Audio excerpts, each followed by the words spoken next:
दिसत नाही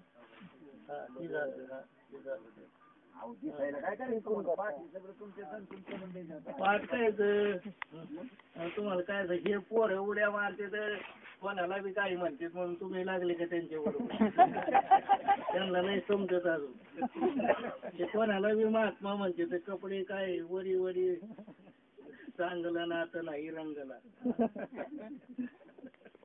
मला दुसरीच वही पाहिजे त्याच्या खालची वही कोणती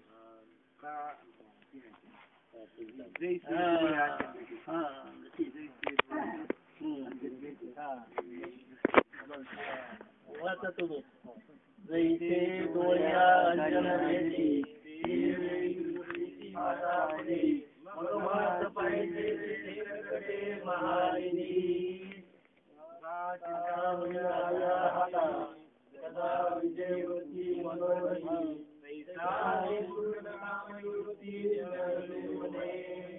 मनोनी जानते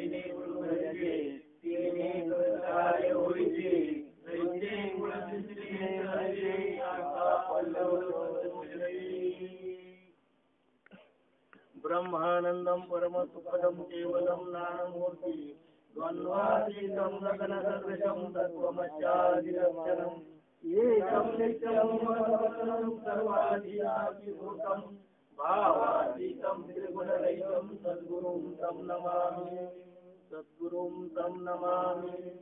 गुरुर्ब्रह्मा गुरुर्विष्णु गुरुर्देवो महेश्वरा गुरु साक्षात् परब्रह्म तस्मै श्री गुरुवे नमः। दत्तात्रेयो हरिकृष्ण उन्मत्तानन्ददायको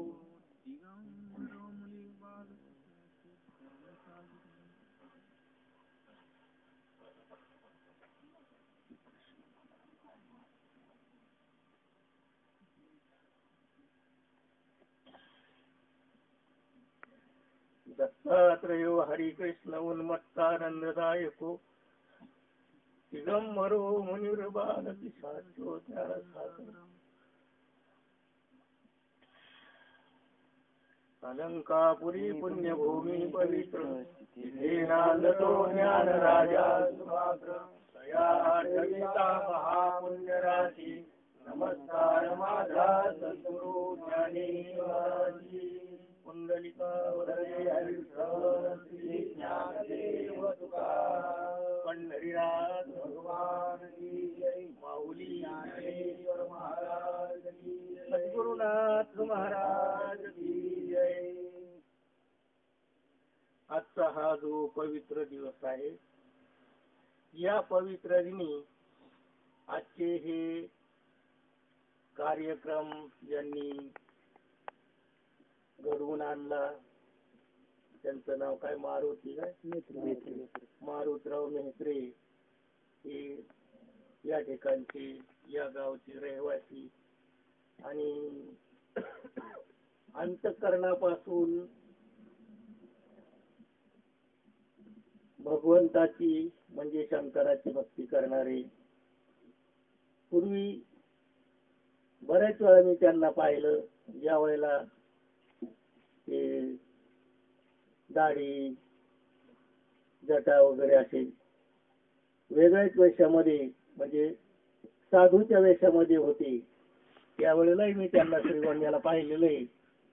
आणि नंतर भुजबळ भाऊंनी ज्या वेळेला त्यांची भेट घालून दिली त्यावेळेलाही त्यांच्याशी बोलणं झालं। अशा प्रकारचे हे मारुतराव मूळ शंकराचाच अवतार। मारुती कोणाचा अवतार? शंकराचाच अवतार। मारुती शंकर, शंकराची झाली मारुती, मारुती बसले ध्वजावर आणि ध्वजावर बसल्यानंतर कालांतराने त्यांनी गोंदवलेकरांचा अवतार घेतला। कशासाठी? समाज प्रबोधन। सग बुडत हे जन न देखावी डोळा, आणि येतो कळवाळा म्हणून या. म्हणजे भगवंत सुद्धा गपचूप बसले नाही जगाची त्रेधा तिरपीट पाहत. त्यांना सुद्धा अंतःकरणामध्ये तळमळ होत होती आणि त्याच्यासाठी सर्वच मंडळी, भक्त मंडळी झाली, साधू मंडळी झाली, महात्मे झाले आणि देव झाले. या सर्वांनी मिळून जगाला पुन्हा पुन्हा पुन्हा पुन्हा पुन्हा पुन्हा वरती काढण्याचा प्रयत्न केला. आता जास्त वेळ घेऊ नये असं वाटतं, पण असं वाटतं जीवन सांगायचं तरी कधी, असंही होतं. थंडीने आपण कुडकुडतोय. आळंदीमध्ये महात्मे किती वर्ष महात्म्यांनी आळंदी पासून सुरुवात केली की बाबा या जगाला शिंदीपर्यंत जग बुडाले, पण याला वरती काढलं पाहिजे. म्हणून या ठिकाणी माऊलींचा अवतार होण्यासाठी काय काय गोष्टी घडल्या हे तुम्हाला सगळे माहिती आहे. पुन्हा त्या सांगण्याची, कथा सांगण्याची गरज नाही. काय त्या कथा सांगण्याची गरज नाही. माऊलींचा अवतार झाला. माऊलींनी स्वतःचे आईबाप त्या परमार्थाच्या पायामध्ये गाडले, हे सगळ्यांना माहिती आहे. आणि त्याच्यावरती हा आपला महाराष्ट्राचा परमार्थ उभा राहिला. जोपर्यंत माऊली होते तोपर्यंत परमार्थातला मागचा काळ पहा. आपल्या किती महात्म्यांनी ग्रंथ लिहून ठेवले, माऊलींच्या जीवनावरती ठेवले. तुकाराम महाराजांचे, सर्व संतांचे. म्हणजे हरी विजय आहे, भक्ती विजय आहे, भगवंताचा विषय आहे आणि भक्तांचा विषय आहे. परंतु मधल्या काळामध्ये असा विषय घडला की मोगलांचं राज्य 750 वर्ष झालं आणि इंग्रजांचं 150 वर्ष झालं. किती झालं सगळं? 900 वर्ष झालं. आणि 900 वर्षामध्ये या महाराष्ट्रातल्या परमार्थाची राख रांगोळी झाली. परमार्थ कसा होता, परमार्थ कसा कुठून निघाला, परमार्थ हा घडवण्याकरता, जोडण्याकरता पुष्कळ मागचे आपण उदाहरणं देतो. आताच महाराजांनी ते गोपीचंद राजांचा भाग गाऊन दाखवला. परमार्थ कसा घडावा, स्वप्नात सुद्धा झालेला व्यवहार पूर्णतेला आणला गोपीचंद राजांनी. म्हणजे आपल्यावर किती संस्कार पूर्वीच्या ऋषी मुनींनी केले, पण तोच झालेले संस्कार राख रांगोळीला मिळाले त्या मुसलमानांच्या राज्यामध्ये आणि इंग्रजांच्या राज्यामध्ये. परंतु पुन्हा या प्रपंचाला, या परमार्थरूपी प्रपंचाला पुन्हा ऊर्जित अवस्था आणण्याकरता आपल्याला उत्तरेकडून पुन्हा प्रोत्साहन मिळालं. उत्तरेकडून म्हणजे कुठं, फार लांब नाही, आपल्या गोदावरी तीरावरती एक गंगागीर बाबा होऊन गेले बा. आणि ते गंगागीर बाबा त्यांच्या ठिकाणी एक आपले दांडेकर मामांचे गुरु, काय त्यांचं नाव, जोग महाराज. आता जोग महाराज त्यांच्यापासून निर्माण झाले. आता मधला इतिहास सांगायला आपल्याला वेळ नाही. आळंदीमध्ये तो कसा फैलावला, पुण्यामध्ये काय घडलं, काय कसं काय, ज्यांनी काही ज्ञानेश्वरीची प्रस्तावना वाचली असेल जोग महाराजांची किंवा दांडेकर मामांची, त्याच्यामध्ये त्यांना ते वाचनात गेलं असेल. पण जोग महाराज ज्या वेळेला या आळंदीमध्ये आले आणि तिथं माऊलींच्या चरणावरती डोकं ठेवून त्यांनी परमार्थाला सुरुवात केली, जगाला परमार्थ शिकवण्यासाठी. त्यावेळेला ते बाहेर निघाले, खेडोपाडी जाऊ लागले. त्यावेळेला खेडोपाडी सगळा अंधार दिसला त्यांना, अंधार. कारण त्यावेळेला एवढा मोठा राजकारण घडलं होतं, इतके मोगलांचं राज्य आणि इंग्रजांचं राज्य, याच्यामध्ये काहीही राहिलं नाही. कोणाला हरिपाठ कळत नव्हता, कोणाला ज्ञानेश्वरी कळत नव्हती, कोणाला होती तुटपुंजी माणसं, नव्हती अशी नाही.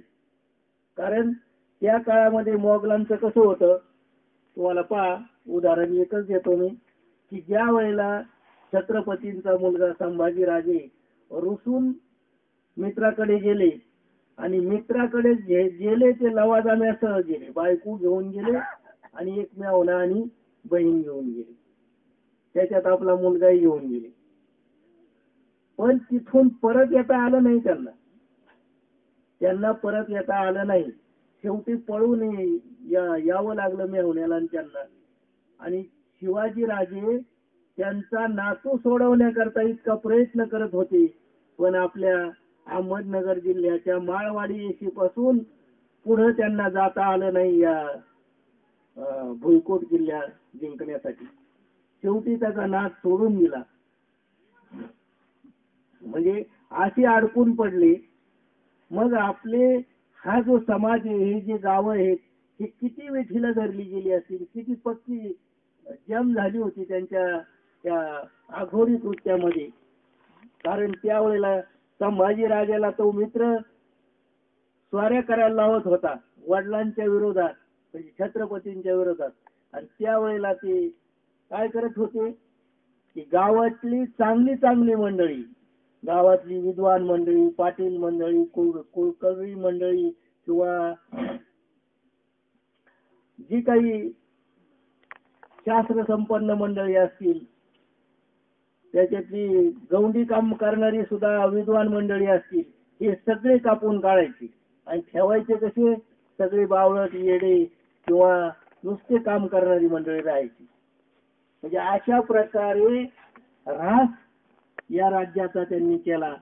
आणि मग त्याच्यातून हे आपला धर्म कसा राहिला असेल, विद्वत्ता कशी, भक्ती कशी राहिली असेल जिवंत, इतका मोठा काळ गेला. आणि त्यानंतर ते जोग महाराजांनी ज्या वेळेला खेडोपाडी फिरून पाहिलं की बाबा, अरे एवढे हाडाची काढ केली संतांनी, आणि आज इथं तर काही नाही, सगळा अंधार झाला. आणि त्या वेळेला हे जे 4 शिष्य त्यांचे होते, दांडेकर मामा, आपले इगतपुरीचे नारायण महाराज, परत बंकट स्वामी, आणि अजून एक काय नाही त्यांचं वेगळी संस्था आहे. असे हे चार संस्था निर्माण झाल्या त्यावेळेला. आणि त्यांनी ही मारुती गुरु असतील बघा. मग असे 4 संस्था निर्माण झाल्या. आणि 4 संस्थांनी पुढं ही वारकरी शिक्षण संस्था निर्माण केल्या. आणि वारकरी शिक्षण संस्थामध्ये पूर्वी हे नाम होतं, आजही आहे. पण फक्त कोणाकडे, आज शिष्यांच्याकडे फक्त आहे. बाकीच्या आपण जसं विद्यार्थी पाठवतो कॉलेजला किंवा हायस्कूलला, ते मुलं सर्टिफिकेट घेऊन घरी येतात, पण नाम मात्र त्यांना मिळत नाही. विद्यार्थ्याकडे मात्र असतं, शिक्षकाकडे मात्र असतं. अशा प्रकारचं हे त्या काळातला आजही, आज उलट त्याच्यावर आणखीन मलिनता चालली.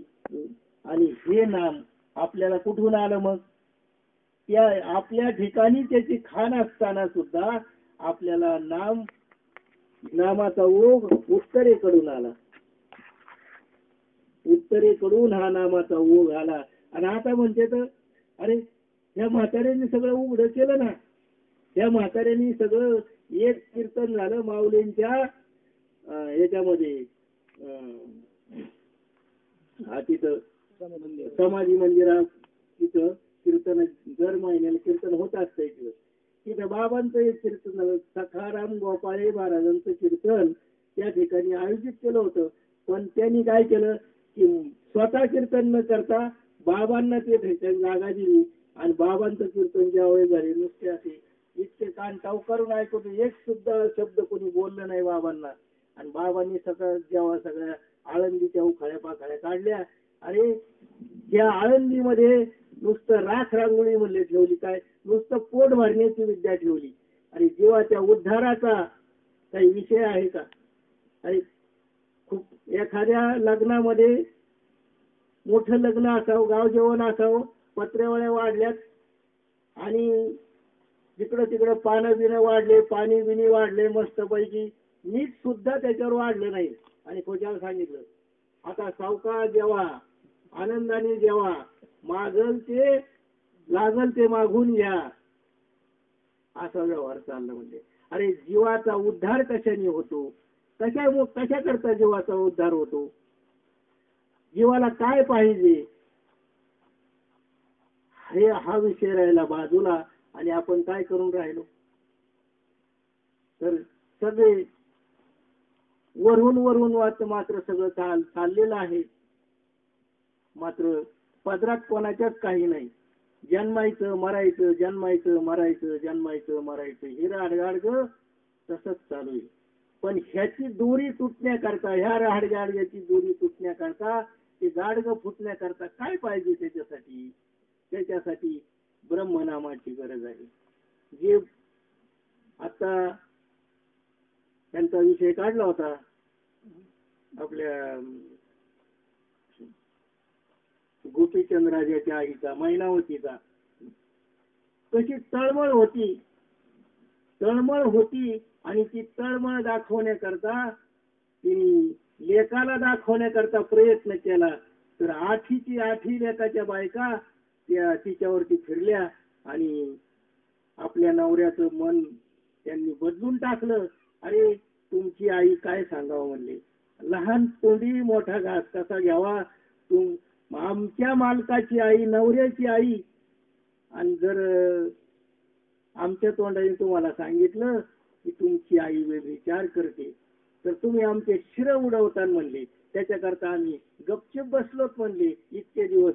पण तुम्ही आता स्वतः डोळ्यांनी पहा, प्रत्यक्ष अनुभवा आणि नंतर आमच्यावर विश्वास ठेवा, तुमची आई नेमकी काय करते. आणि मग ती गुप्त रीतीने गोपीचंद राजांनी ती गोष्टीचा छडा लावला.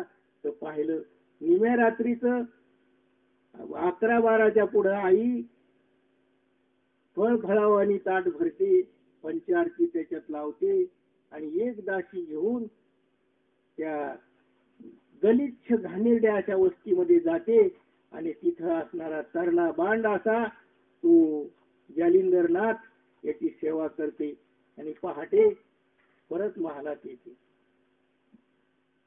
बिचारीने आईला काही म्हटलं नाही, विचारलं नाही. शेवटी आई ही इतकी पवित्र वस्तू आहे, कोणाचीही असू कशी असू, आई ही अतिशय पवित्र वस्तू आहे. आईची घाण त्यांनी काढली नाही, आईला बोलला नाही, पण गपचूप त्याच रात्री त्या जालिंदरनाथाची विल्हेवाट लावून टाकली.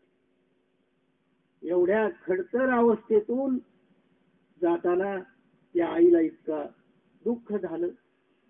अरे माझा पती तर गेलाच गेला, पण मुलाचं निदान कल्याण होईल म्हणून मी मनात इच्छा बाळगली होती, त्याला सांगण्याचा प्रयत्न केला, पण त्याचं नशीब नव्हतं. बिचारा रात्रीचा कुठं उठून गेले सद्गुरू काही माहित नाही. या भावनेवरती राहिली.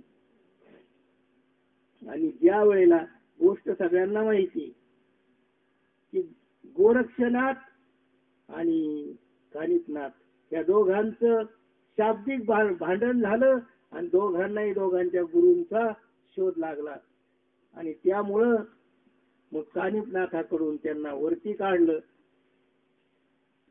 वरती काढल्यानंतर त्या गोपीचंद राजांना दीक्षा दिली आणि दीक्षा दिल्यानंतर त्यांना तीर्थाटनाला पाठवलं. तीर्थाटनाला पाठवल्यानंतर त्यावेळेला बहिणीच्या गावात गेले ते.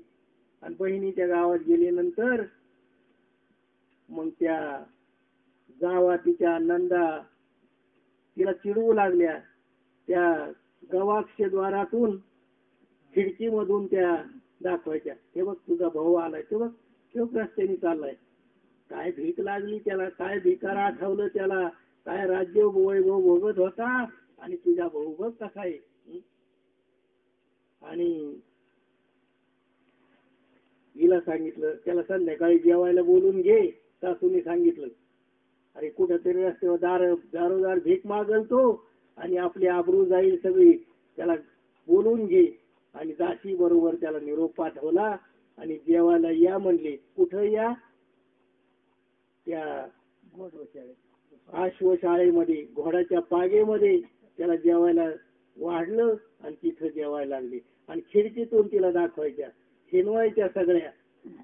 त्या नंदांचं जावांचं हिनवणं सहन नाही झालं आणि ती बिचारी जाऊन तिने स्वतःच्या पोटामध्ये कट्यार खुपसून घेतली आणि आत्महत्या केली. आणि आत्महत्या केल्यानंतर तिकडूनही दुःख पुरा, तिकडूनही याला सगळे बोलायला लागले, अरे तू हे काळ तोंड घेऊन या बहिणीच्या गावात आला म्हणून या बहिणीची बघतो आत्महत्या केली. मग त्यांनी सांगितलं, तुम्ही हिच्या देहाची विल्हेवाट लावू नका, मी माझ्या गुरुला घेऊन येतो आणि तुम्हाला माझ्या गुरुचा चमत्कार दाखवतो. आणि म्हणून तो निघाला. पुन्हा शंका आली, पुन्हा माघारी आला. पुन्हा त्यांनी त्या ठिकाणी म्हणलं, माझा बहिणीचा डावा हात मला द्या म्हणला, तुमचा विश्वास नाही म्हणला मला, तुम्ही तिला काय, मी इथून निघून गावाच्या बाहेर गेलो की तिला दहन करताल. तो डावा हात झोळीत टाकला आणि इकडं गोपी आपल्या जालिंद्रनाथाला बोलवायला घेऊन आले. आणि जालिंद्रनाथाला घेऊन दुसऱ्या दिवशी आला तर यांनी तिच्या देहाचा विल्हेवाट लावली. मला माहितीच होतं म्हणलं तुम्ही असं करणार. परंतु सगळ्यांच्या समक्ष जालिंद्रनाथांनी जेव्हा त्या मुलीचं नाव, त्या बहिणीच्या डावा हात सगळ्यांच्या समक्ष अंगणामध्ये ठेवला आणि त्याच्यावरती संजीवनी मंत्राचा संस्कार केला. आणि त्यावेळेला ती जशीच्या तशी उठून उभी राहिली आणि भावाच्या गळ्यात जाऊन रडू लागली, गळ्यात पडून. सांगितलं कशासाठी हे, तर हे ब्रह्मनाम एवढं मोठं आहे, हे जे ब्रह्मनाम आहे हे एवढं मोठं आहे. आणि ते जागृत केलंय, ते कोणी केलं? जगदंबेनी केलं, पार्वती मातेनी केलं. पण एवढं करूनही ते आत्ताच्या काळामध्ये जोडीला मिळालं. जे काही त्याच्यावर विश्वास ठेवतात, त्याला बावळट म्हणतात, शहाणे बावळट म्हणतात. शहाणे कोण म्हणतं? जे शहाणे नसतात ते स्वतःला शहाणे समजतात. आपल्याला कोणाची निंदा नाही करायची, निंदा म्हणून म्हणायचं नाही. पण चांगली विद्वान मंडळी, ज्ञानेश्वरी वाचणारी, भागवत वाचणारी, श्रीमद भागवत वाचणारी, ही सुद्धा मंडळी, ते आता कुठे राहिले का ते? अरे तो सूर्य त्याच वेळेचा आहे, ही हवा त्याच वेळेची, हे पाणी त्याच वेळेच आहे, हे पंचमहाभूत त्याच वेळेचे. त्यावेळेच्या माणसाच्या डोक्यावरती कपाळावर नाक होते आणि आताच्या माणसांच्या काय झाले, कपाळाच्या खाली आले. पूर्वीचे नाक कुठं होते? कपाळाच्या वर, आणि आता कुठं आले? खाली. असं काही झालंय का?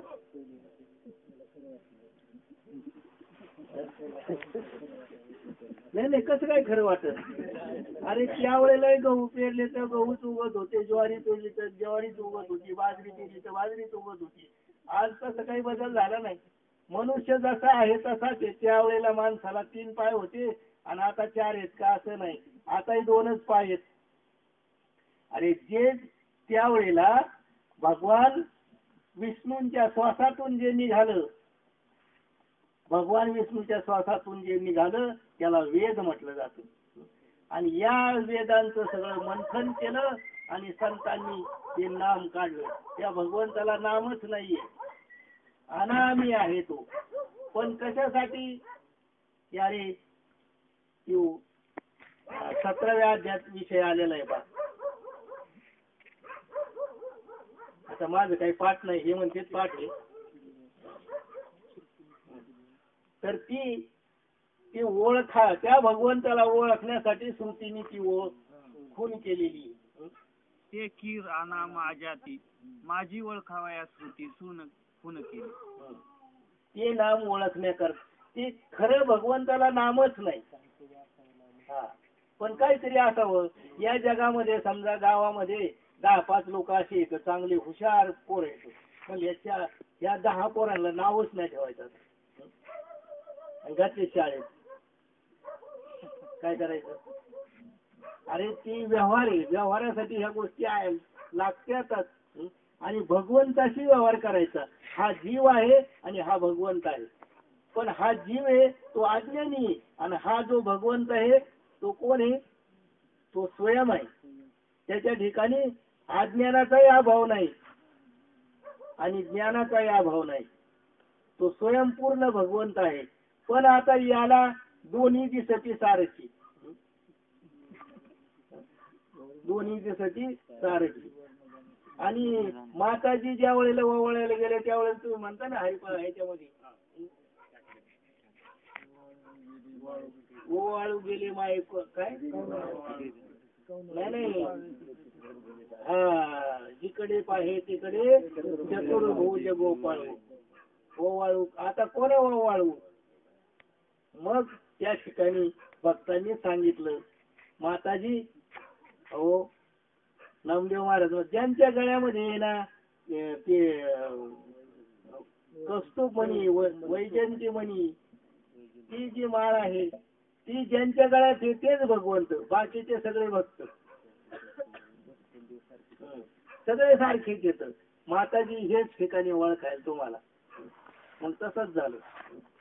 मग अशी परिस्थिती. म्हणून जीव आणि देव दोन्ही सारखेच आहेत, काही फरक नाही. पण अज्ञान आहे म्हणून जीव आहे. पण आपण अजून सुद्धा असंच वाटतं की काय झालं. एकदा आम्ही बाबांच्या गावावर येत होतो बोटीवर, आणि राहुरीहून पुढे निघाले की वांबोरी रस्ता आहे, तिथे एक छोटा हॉटेल आहे. आपल्या भोसले महाराजांसारखा पोरगा त्या हॉटेलवर होता. तिथं गेलो की आमचे झेंडे महाराज म्हणले, दादा थांबा आपण इथं थोडं चहा घेऊ. थांबलो, आणि तो पोरगा साधक होता. तो म्हणला, अहो इथं काय चहा घ्यायचं, चला घरी, आमच्या सगळ्यांचे गाठी पडत्याने होतील. मग सगळे आम्ही घरी गेलो. आता घरी गेल्यानंतर तिथं त्यांचं कुटुंब होतं. आई वडील भाऊजाई हे सगळे मंडळी अशी बसली. त्यांना खूप आनंद झाला. चहा पाणी झालं, त्यांनी थोडस नाश्ता पाणी केलं. आणि सहज एक सूनबाई म्हणली, बाबा आमच्या सासऱ्यांना 2 शब्द सांगा ना. म्हणलं का बरं? अहो म्हणले सगळे आम्ही तिघी सुना साधक घेत, आमच्या सासूबाई बी अनुग्रहित झाल्यात, मुलं पण आमचे काही झालेत. पण बाबा म्हणते तर बाबांना विषय काढला ते आम्हाला बोलूनच देत नाहीत. अहो म्हणलं कशाला, काय करता तुम्ही? म्हणलं त्यांचंच बरोबर आहे, खरं आहे त्यांचं. म्हणजे कसं काय त्यांचं खरं आहे? ते बाबा लगेच बोलले ती, हा म्हणले महाराज म्हणते ते बरोबर आहे, महाराजांनी माझी बाजू बरोबर आहे. अहो म्हणलं कसं आहे, आता ही इस्टेट कुणी घेतली? म्हणली आहे आमच्या सासऱ्याची थोडी होती, पण बाबांनी नंतर बरीच वाढवली. आता ही इस्टेट हे.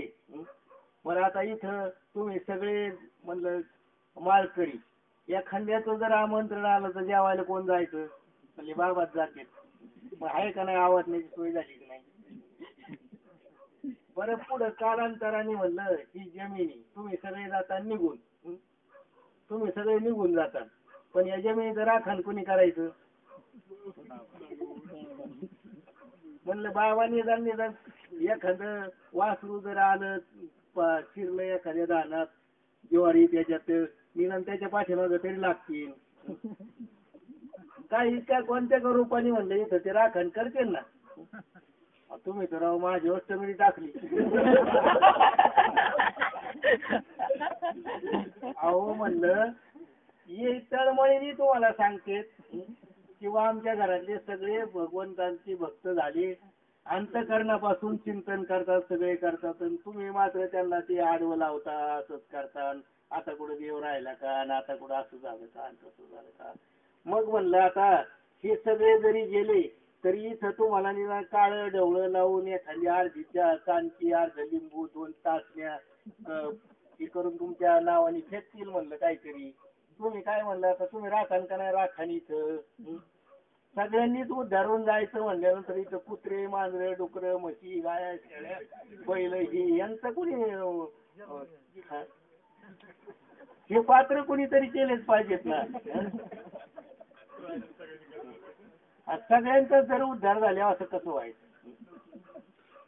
मग हीच परिस्थिती या जीवाच्या ठिकाणी जो काही मनामध्ये भ्रम निर्माण झालेला आहे की बाबा ही सगळं जमीन माझी, ही धन दौलत माझी, ही गाडी माझी, ही मोटार माझी, ही पोरं माझी, सगळे नातेवाईक माझे.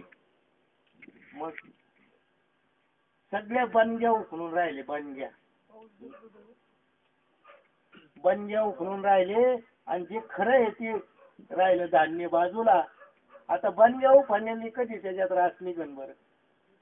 किती आजा मेला पंजा मेला बाप मसना गेला, देखत ना तू पण तोही तैसा झाला. पण हा मात्र तसाच असतो. सगळे मेले पण म्हणतो वायागत, पण मला काय अजून मरायला आलं नाही, आणि आपल्याला येणारच नाही, म्हणतो. कारण जोपर्यंत प्रत्यक्ष ती गोष्ट घडत नाही, अनुभवाला येत नाही, तशीच गोष्ट आहे. भगवंताची गोष्ट तशीच आहे, भक्तीची गोष्ट तशीच आहे. प्रत्येकाला असं वाटतं की काय नाही भजन करावं, ज्याला भजनाचा आनंद आहे त्यांनी रात्रभर भजन करावं. कोणाला वाटतं पोथ्या वाचावा, कोणाला वाटतं कीर्तन करावं, कोणाला वाटतं वारी करावं, कोणाला काय. पण वारी कोणती करावी. वारी म्हणतो तोंडाने फक्त. देवीची आरती म्हणताना काय म्हणतो, हरी पडिलो. हरी म्हणजे काय. हरी आपण मराठीतला शब्द आहे, जेवारी काढताना हरी लावून आपण आळाच्या. मग सगळ्या अशा हरिहार हार. आणि देवीच्या त्या शिलंगणाच्या टायमाला तुम्ही पहा अशी खाली झोपते आडवी, आणि पालखीवरून त्यांना अशी वालांडीत जातील, म्हणजे वालांडा घ्यायचा. म्हणजे त्याने काय होतं, किती अज्ञान पाहाला. अरे जे करायचंय ते राहिले बाजूला, आणि नको ते करीत राहतो. आमची एका मेवणीच्या सुनानी 16 सोमवार धरलेत. कसे धरलेत. एकच घोट पाणी, एका घोटात जेवढं पाणी पिता येईल ना तेवढं प्यायचं. पुन्हा अजिबात दिवसभर दुसऱ्या दिवशी सकाळ होऊस तर काही खायचं नाही, तोंडात पाणी सुद्धा घ्यायचं नाही. अरे म्हणलं तुला कुणी सांगितलं असं. अरे दौडून या श्वासोश्वास आणि व्यर्थ करीत उपवास. अरे जे तुझ्या जवळ चाललंय ना रात्रंदिवस तुझ्या जवळ, तो बिचारा येता जाता तुला हाका मारतोय. अरे तोच मी आहे. अरे त्याला जाणून घे. पुढे देहाच्या बांधवली पडतो. अरे देह तर हे काळाचं खाणं आहे, ते कधी जाणारच आहे. अरे तू त्याच्यामध्ये जो राहतोस ना रात्रंदिवस आनंदाने उपभोग घेतोस त्याचा, ते तू आहेस. मग अशी हो म्हणले की बाबा जे आमच्या बाबासाठी जे गल्लीत पडलेला आहे नाना, आहे तो तुमचा नाना का त्याच्यात नाही तो नाना तुमचा. अरे त्याच्यात नाही, तो तुमचा नाना होता, गल्लीत पडलेला तुमचा नाना नाही. आणि ते जर आपलं असतं तर ते नेलं असतं का? नसतं नेलं. मग आता नानाला म्हणायचं, नाना आता पलीकडच्या वावरात काय पेरायचं सांगन का नाना? नाही ना. मग अशी स्थिती आहे. जे नाही त्याला आपण बसते तर, आणि जे होतं त्याचा विचार केला नाही. जोपर्यंत होतं तोपर्यंत विचार केला नाही, आणि शेवटपर्यंत मग आता माझा नाना गेला आणि मग आता त्या माड्याला आवळू रडत. अरे जो त्याच्यात होता ना तोपर्यंतच विचार करायला पाहिजे. आणि त्याच्यासाठी काय करायला पाहिजे? ती ओवी कोणती होती ओवी? जैसे डोळिया अंजन घेते ते वेळी दृष्टीची फाटा फुटे, मग वास पाहिजे तेथे प्रगटे, मग आपल्या तैसा हृदयामध्ये निरामू असता सर्व सुखाचा आराम, का भ्रांताशी कामो विषयावरी. अरे यांना भ्रांती झाली म्हणजे अरे यांना भ्रांती झाली, यांची भ्रांती कधी निघल? अरे मी त्यांच्या हृदयात रात्रंदिवस आहे, माझ्याकडे बघायला कोणीच तयार नाही.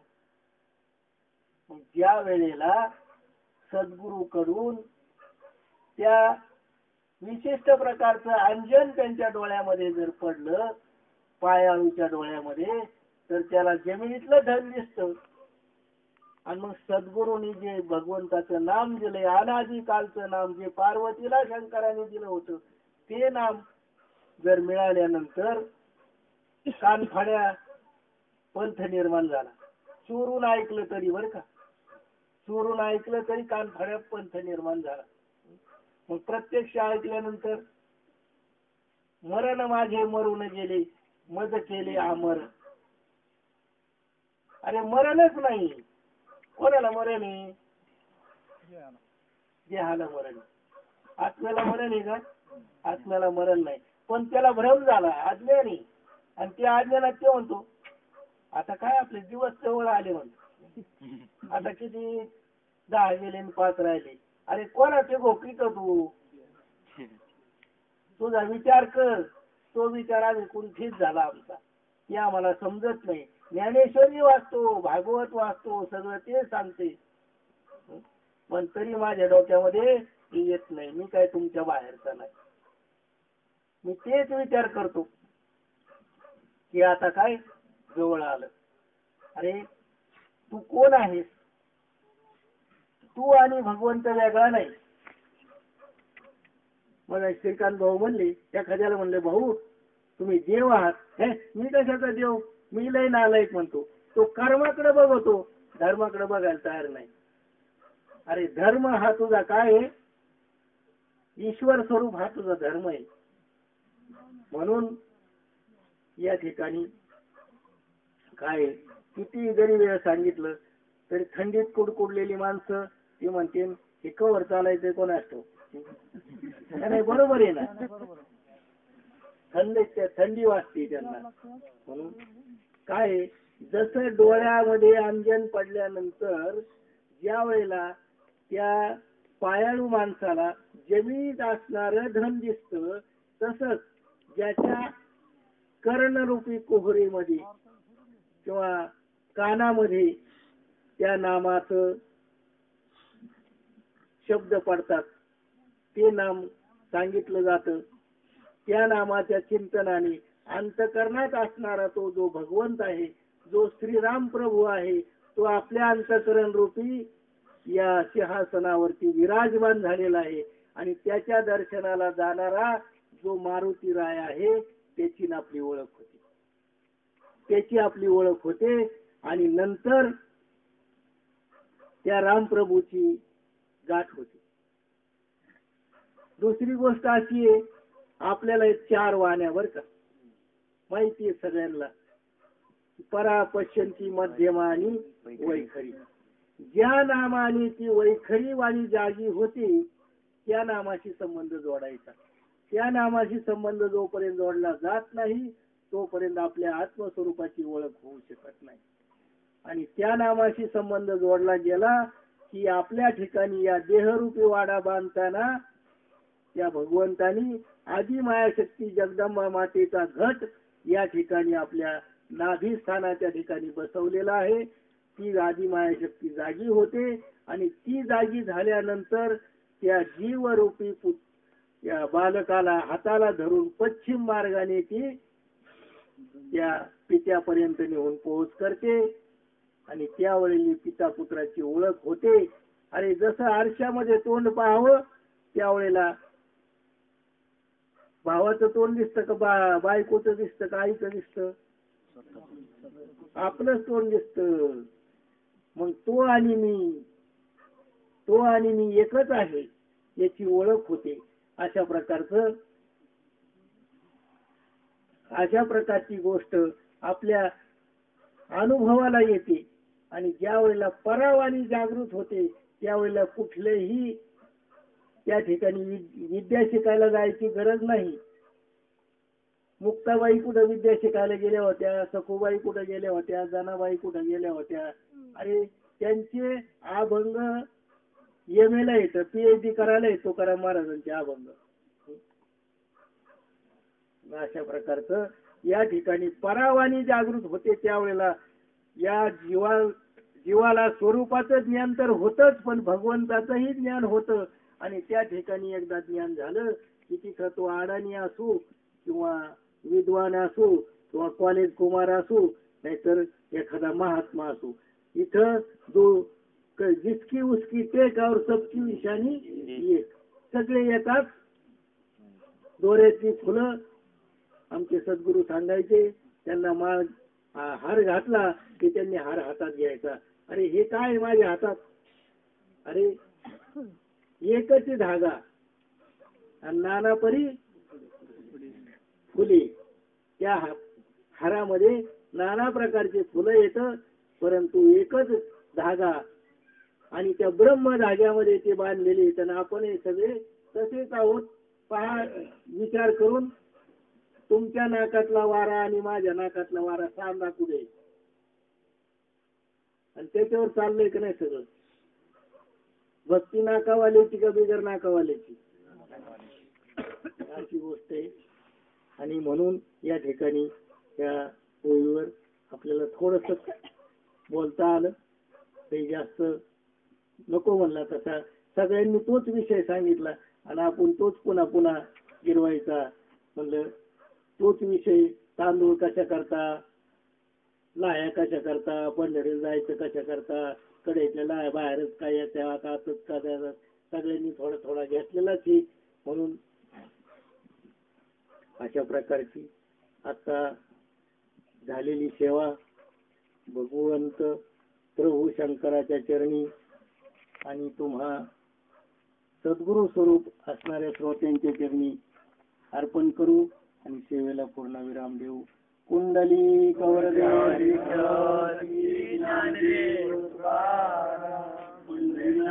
भगवान की जय. माऊली ज्ञानेश्वर महाराज की जय.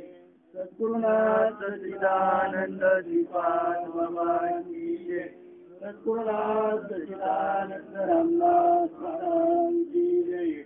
बंडुमा किरोबा महाराज की जय. नाना महाराज की जय. तात्या महाराज की जय.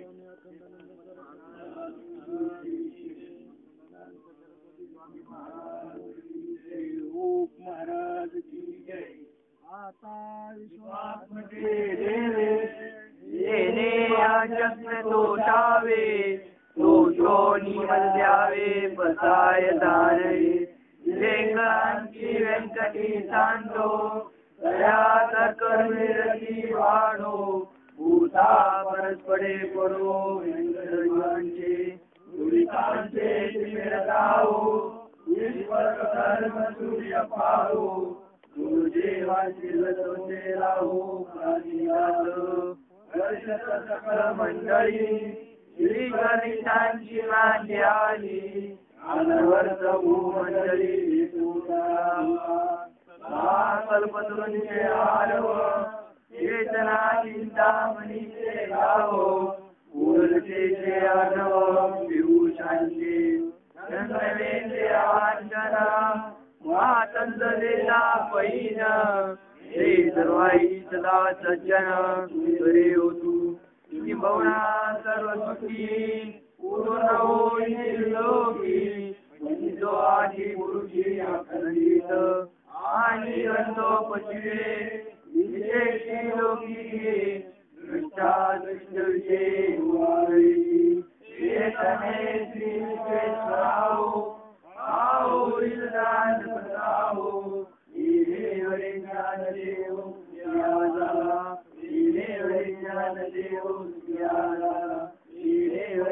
ज्ञानदेव सिया झाला. हरि ओम. शांती शांती शांती. सदा सर्वदा योग तुझा करावा, तुझे कारणी देह माझा करावा. तुझे नको गुणवंता